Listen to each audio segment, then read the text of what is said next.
Good afternoon, I'm Tom at Ledgemere, and as those of you who have been watching the channel for a while know, one of my primary farming activities or endeavors that I do here is to raise Jersey steers for beef. And the terminology that we use, at least in my neck of the woods, is called baby beef, and it applies to any kind of animal that doesn't mature to, say 24 or 36 months. So I send mine at 18 months. I get them as early in the spring as feasible, when the temperature is such that even with a heat lamp and a jacket on the calves, they've got a good chance of making it without their mother. And then I raise them for about 18 months. I raise them through that first winter, and then before the second winter, I send them to freezer camp. And the reason I do it that way is because I'm only feeding them over one winter, and then they're on pasture the first and second summers, and I don't need to buy hay and have that increased cost of shavings, straw, hay, etc., that second winter. And so it makes it more cost effective to do it that way. But what I want to talk about this afternoon, while it's fresh in my mind and while I've been doing all the numbers, is to give you some concrete numbers of what it costs to raise a Jersey steer, until it's time for them to go down the road. And so in my case, it's 18 months. You'll get a lot more meat if you keep it longer, but the pros and cons: you get more meat, you can charge more, etc. If you keep it, if you send it earlier, then you don't have to feed it all winter, and to put on another 75, 80 pounds, it doesn't really work out monetarily. And so I buy my hay now. I tried making hay, and you're looking at a minimum of $10,000 to buy hay. To buy hay machinery, and that's if you buy a used tractor, baler, tedder, etc.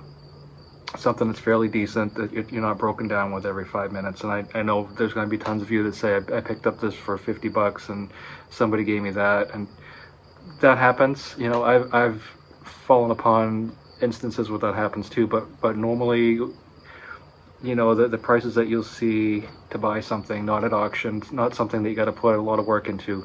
You figure, a decent tractor, a half decent baler, tedder, rake, wagon, etc. The cheapest you're going to get out of that is the cheapest that you're going to buy all that is about $10,000. You can spend a lot more.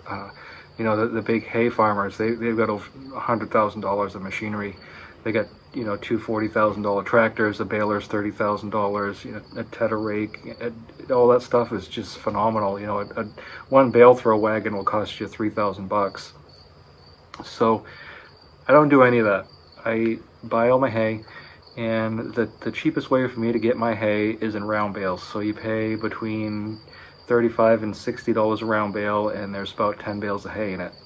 So if you were to buy first crop hay around here, it's about $6.50 a bale. If you were to buy second crop hay, you're looking at around $7.50 a bale. Now the difference, first crop is a lot stemmier, and it's a little weedy, and sometimes you'll get some leaves in it and some stuff because it's first crop hay, right? And then the second crop, you're going to find it's a little shorter, it's more leafy, so you don't have as much stem, it's more leaf, and it's a little bit more nutritious, I think, and it's typically a little less dusty. And I usually have a little bit of that to feed ewes who are, sheep who are new mothers, and that's about it. And everybody else gets first crop hay. They just get stuff that's palatable. It's not cost effective to buy second crop, and so you'll have horse people will buy all the second crop hay because horses, they get the heaves and a bunch of other things if they get too much dust. But I don't want to digress too much. So let's talk about what it's going to cost to get a Jersey steer and then raise it to a point where it's able to be harvested. So I've got my whiteboard, and I'm going to write down some things, and I'm going to try not to bore you, and I'm going to try to make this as simple as possible. So I get my Jersey steers at a nearby dairy farm, and they are $50 each. Now with the pandemic, you've seen these prices go crazy. I've seen these for $150.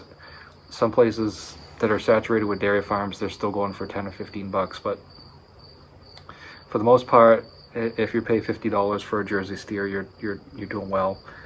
You know, if you were to buy a Hereford or an Angus or something like that, you'd be looking at much more, because nobody's going to sell you a day old or a week old Hereford or Angus. They're going to sell you something that's weaned, and so you're going to look at $300 to $400. And it may be a wash to buy one that's already weaned.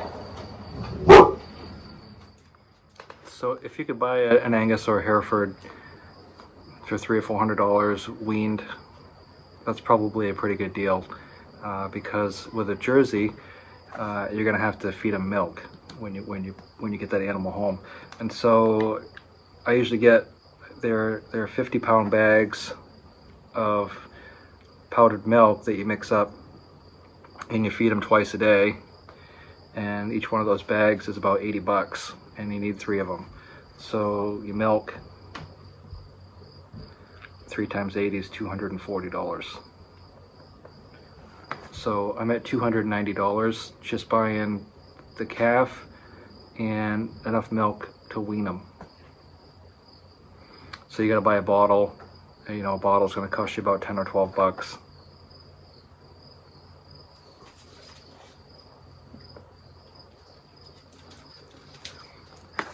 Very quickly after getting that animal home, you can bucket train them, and the way you do that is you mix the milk up in a bucket, and you kind of stick their head in there, and they'll blow snot bubbles in it briefly, but they'll figure it out pretty quickly. And so we give them a bottle for a week or so, 2 weeks, because they've got that sucking instinct. But after about 2 weeks, they transition to a bucket pretty well. So you've got that time twice a day for a couple weeks where you're mixing up bottles, and you're feeding the animal those bottles. And then after that, you're twice a day you're mixing it up in a bucket, and it's considerably quicker because you don't have to wash the bottle out. You're just rinsing out a bucket. After that, you figure your CDT shots, which is the CD is like an overeating disorder, and the T is for tetanus, and so we vaccinate against that. It only costs about $10 an animal to do that. Because if you've lost an animal to tetanus, it's a preventable loss, and it's a loss that is it's a waste in my mind. So I always vaccinate. And then after the testicles descend, you need to castrate them.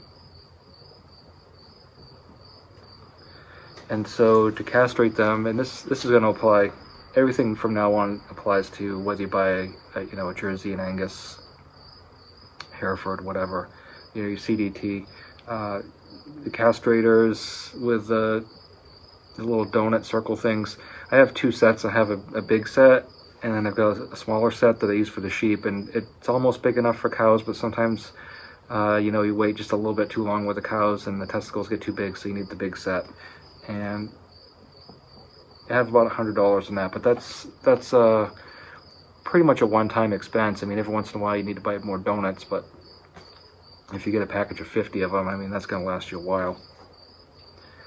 And so at some point you're going to have to worm them,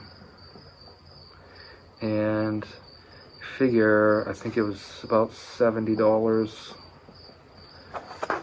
for a bottle of wormer, and it's a gallon jug, and that lasts several years, because I don't just arbitrarily worm my animals. But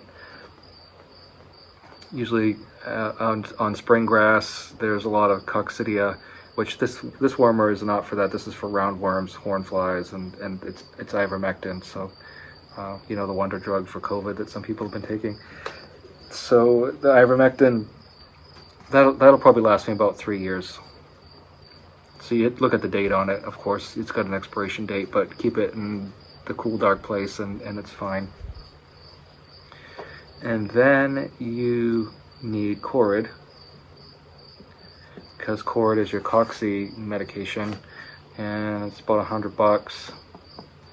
And so I do the whole farm with this one. The wormer is for cattle only, but the cord, you can mix it in with the water, so the sheep get it, the cattle get it, the chickens, everybody gets it. Coccidia really runs rampant in the spring on fresh grass because all the animals are messing on the green grass, and the coccidia is thriving, everything's wet, and the animals will try not to eat around where they've defecated, but the coccidia don't sit still, they move. And so everybody gets cord, probably a couple doses before the middle of the summer. And so you figure about $100 a year for cord. Now, for my cows, even though I've got a barn, they primarily live either under the barn or in the machine shed on the end of that. So they've got 3-sided shelters that they go into. And people wonder, Jerseys, are they able to live outside in Maine? Of course they are. They're fine. I don't bring them in the winter. There was one time last winter I brought them in the barn, and it was because it was a whiteout, it was a nor'easter, and I couldn't see 2 feet in front of my face. And I felt bad to put him in the barn, but I could have just as easily shoved him underneath the barn or in the tractor shed and closed the gate on him, and that would have been just as fine. But I just happened to be in that place, and that's where they were, so I brought them in.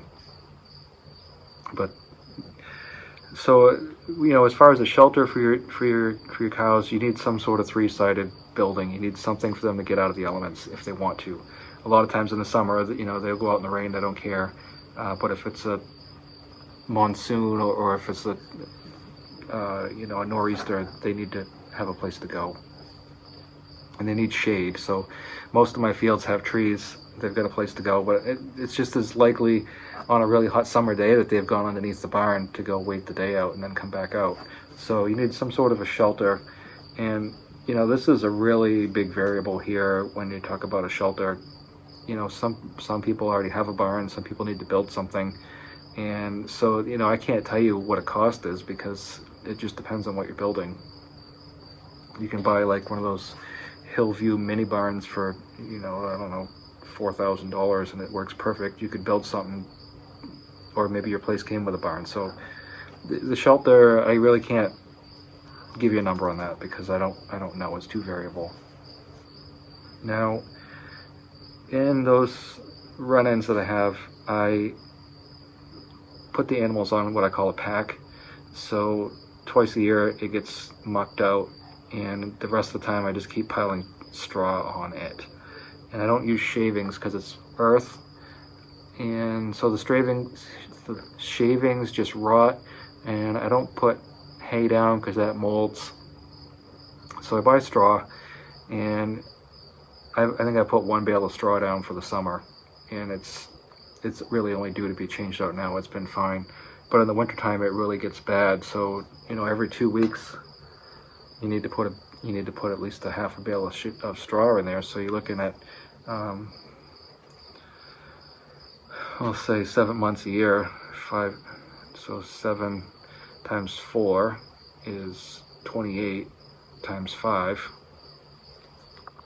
So you straw, you figure about $140 a year for straw. You figure it costs you $5 every time you throw that down.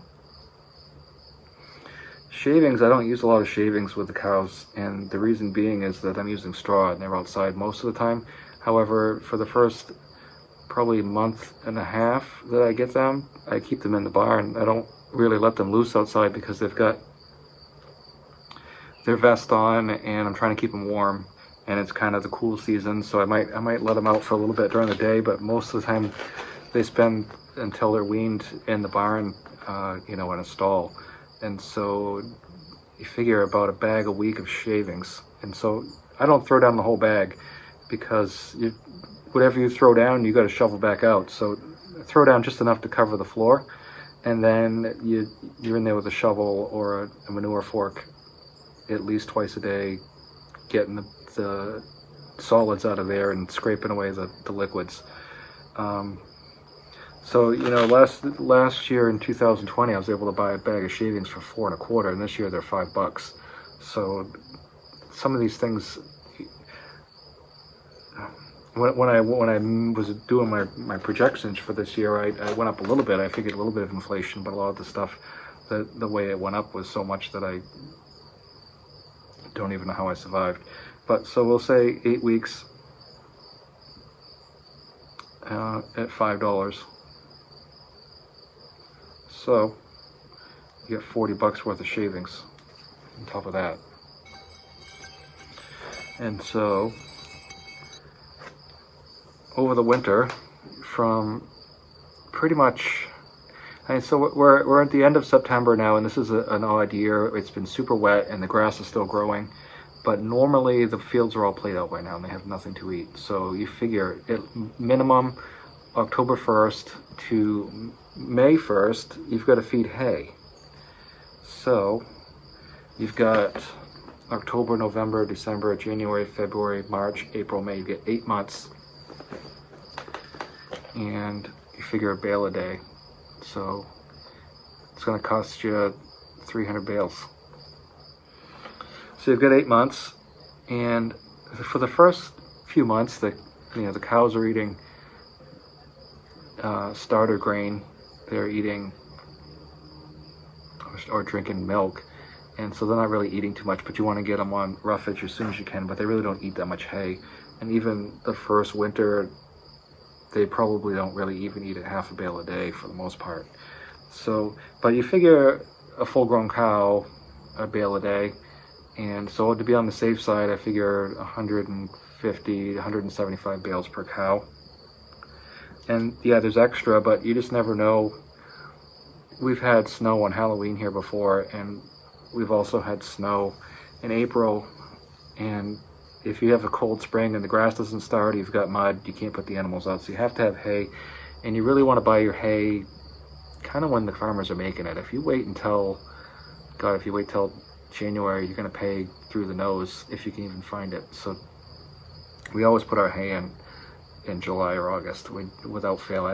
You won't see me buying hay in the middle of the winter unless somebody's, selling out and they're selling it cheap. But so like I said, if you're figuring hay in the field, first crop $6, second crop $7.50, but let's just say $6 a bale times 175. So if you figure your hay, 175 bales at $6.50, or at $1,050 in hay. So one of the variables you can have is whether or not you feed your cows grain. And when you start out a calf, you want to give it some starter grain anyway. And a 50-pound bag of starter grain will last them until they're weaned. And that usually costs you about $20 or so. And then going forward, there's a couple different kinds that you can get. There's the all-stock sweet feed, which runs about $18 for 50 pounds, and then there's the cheap all-stock sweet feed. The all-stock for $18 is like a coarse grain. It's got corn and barley and oats and everything else in it. And then like a Tractor Supply, they've got an all-stock sweet feed too, but it's just pellets, and it's like around $12. The higher quality grain obviously has better product ingredients than the lower one. Is bakery byproducts and junk, but still figure between $12 and $18 a bag. And with a cow, whether you want to do pasture raised or you want to do just grass fed, it's always a good idea to give them just a taste of grain a couple times a day, even if it's just a handful, and that keeps them where they'll come to you when you call them. It's like training a dog, right? So the dog, after a while, they come to you because we're getting treats. Well, cows are the same way, and it's nothing more frustrating than trying to find your cows, or your cows got loose and they won't come to you because you didn't feed them grain. So I always give my cows grain, and until they're ready to go, about a month before, I don't give them that much. But then when it's getting close to send them, I kind of pen them up and I wind the grain into them. and so then your grain cost goes up. And whether you decide you want to grain your animals or not, this is just a piece of advice from someone who's raised a lot of cows. So you're going to need that $20 bag of starter feed, and then if you do or don't grain your cows, figure about, say we'll figure about $200 including that starter feed for grain. So about $200 in grain. Now, God forbid you have to have the vet come out, because it's $100 just for them to drive in the dooryard, and then something on top of that. Fortunately, this batch of cows, I only had one that I had to have the vet come out. I had castrated him, but it had a reaction, and so she had to come out twice, and so I was in for about $300. And she said it was nothing I did wrong, he just had a reaction. So, you know, you may end up with none, you may end up with a lot. And worst case scenario, you end up with a dead cow, and then everything's a wash. But I always feel like if the animal needs medical assistance, then I'm going to provide it to what is reasonable.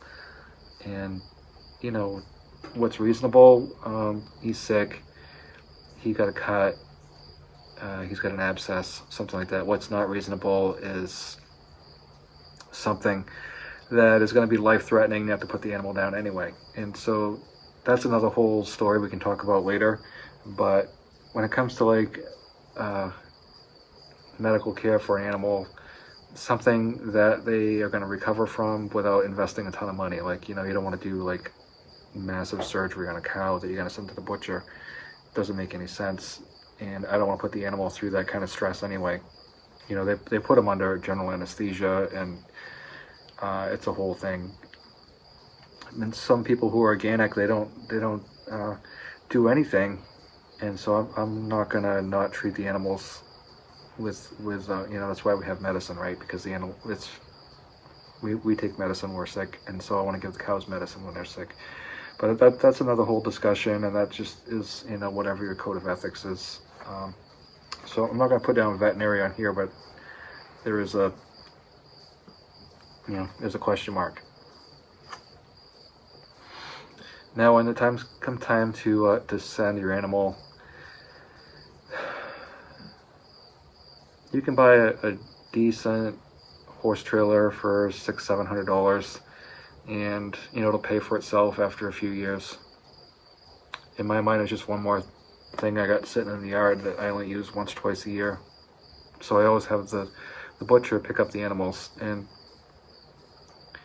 the sheep I can load them up myself and haul them, but cows are a little different. I bring the babies home by myself, obviously. I don't need a trailer for that. But when it comes time to send them, you know, you're going to cost between $100 and $200 for trucking to get your animal brought to the butcher. And then butcher fees this year, it was $80, the butcher fee. Rendering was $35, and then 80 cents a pound hanging weight. So we'll do some math here real quick.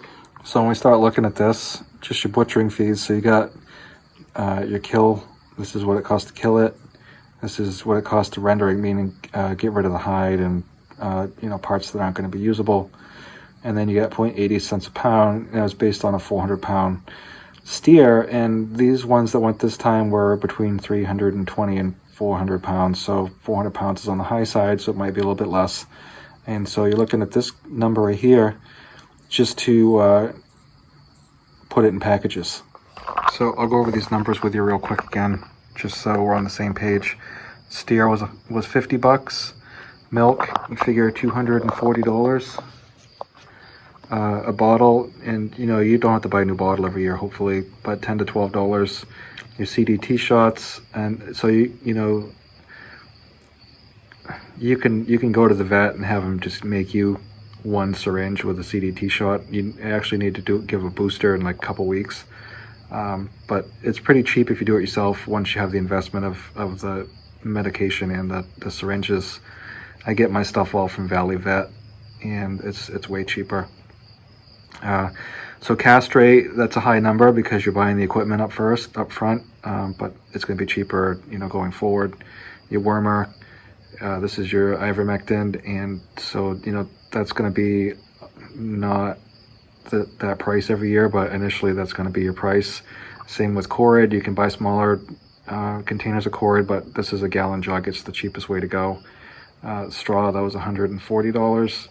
Shavings, $40. Hay, based on first crop, it's $6 a bale, 175 bales.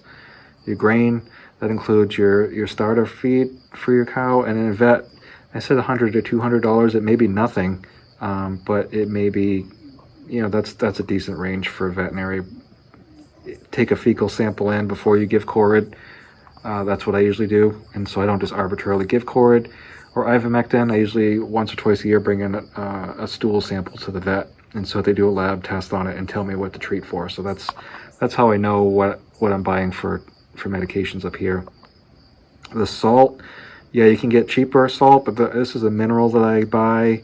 It's a Ralston Purina product that has a lice and fly inhibitor in it, so the eggs don't hatch out. The manure. They get eggs in the manure, but the larvae don't hatch, so it's a little bit more expensive to buy it that way. And then so you've got all your butcher fees that I have here, and then your end result right here is what it cost me to raise one cow, and $6.99 a pound for a 400-pound cow. And so I sent 5. That price was a little bit lower for me because I had a few things in bulk. And I did have some things left over, like I didn't have to buy new bottles, obviously. I didn't have to buy a new castrator. The hay, I didn't pay quite that much for it. I got it from a family member. But if you figure in, I'm sure there's some variables in here that I forgot to add in. I didn't include any fencing. I mean, your initial fencing cost would be minimum $500 for a charger and some electric fence and some fence posts. If you can build a decent electric fence for less than $500, I'd love for you to tell me how that's done. And that's using quality products. That's not just going buying some junk. And maybe you can get stuff at a yard sale and get it cheap too. I don't know. But anyway, I just want to give you a ballpark figure of what it costs to raise a cow. And then so when I have people tell me that I'm charging too much when I say $7.50 a pound hanging weight, and I didn't figure my time in, I didn't figure fuel for my tractors, I didn't figure my electricity for all the heat lamps running, I didn't figure my trucking to go get the animals, I didn't figure trucking to go get hay. But anyway, that's it in a nutshell. And so just to give you a heads up, maybe you can raise them cheaper than me, but that's what it cost me, is about $7 a pound. And like I said, there's a lot of stuff I didn't figure in.